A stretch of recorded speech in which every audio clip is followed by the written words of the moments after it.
Welcome to Vocabulary 8E. Sacagawea's Great Adventure. Imagine being snatched from your family and friends as a young teenager and taken far from home to be sold into slavery. That was the fate of Sacagawea, a Shoshone's chief daughter. The Shoshone people occupied what is now central Idaho on the western slopes of the Rocky Mountains. Sacagawea was taken captive in 1799 during a skirmish with Hidatsa raiding party. She was then carried off to their village on the banks of the Missouri River, 700 miles to the east in what is now North Dakota. It must have been a terrifying experience for the young girl, but because of her kidnapping and the events that followed it, she became part of United States history. This is her story.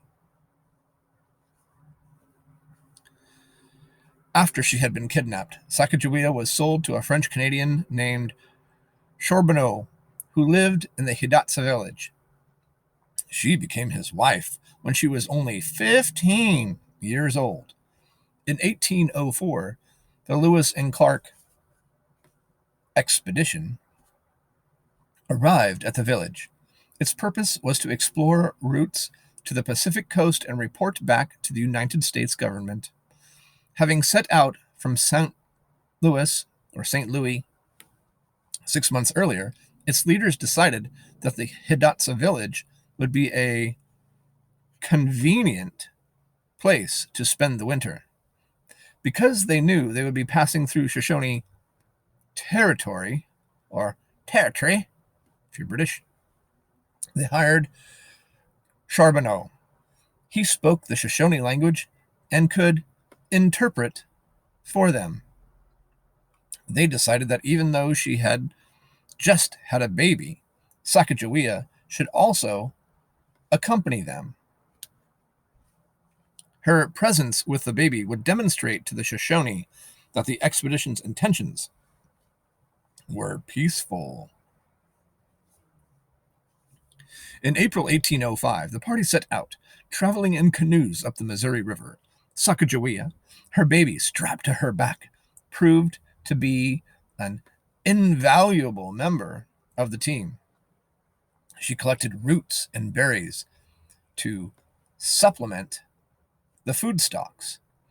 She was also able to add to the medical supplies, for she knew which plants had a beneficial effect when someone fell ill. One day, Charbonneau's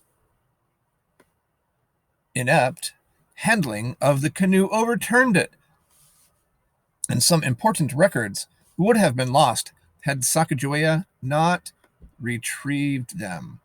Because of such acts, Sacagawea earned the respect of Lewis and Clark.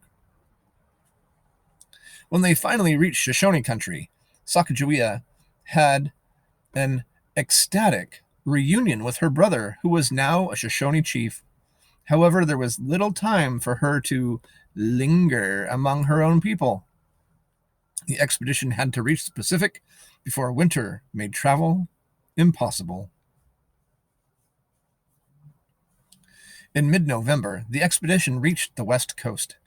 There, Sacagawea gazed for the first time at the vast expanse of the Pacific Ocean, of which she had heard stories since childhood.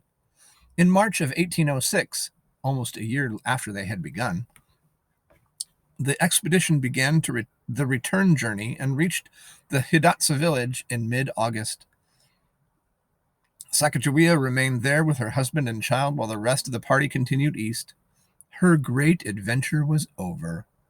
She had done things that must have been beyond her wildest dreams only 2 years before. She had been reunited with her brother, whom she had never expected to see again, and she had seen the great water. Although she had no way of knowing this, she had also earned for herself an honored place in history. This has been Vocabulary 8E.